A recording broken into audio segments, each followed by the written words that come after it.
This week, I've done a bit of modding to the 1554.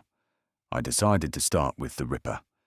I've fabricated a mock-up version with some steel I had laying around, and I got to say, I'm happy with the results. Not only does it add more weight, but I also extended it to penetrate deeper into the ground.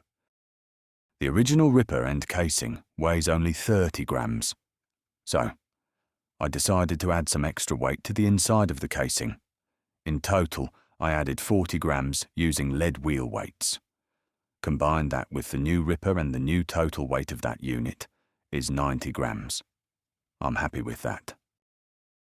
When I looked at the side profile of the Ripper, I wasn't too happy with the angle. I might be proven wrong, but we'll see. Anyway, I had a couple of those adjustable linkages knocking about, so I set about fitting those, and they add more weight.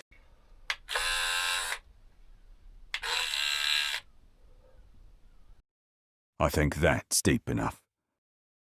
Next time, I might tackle the blade on the front.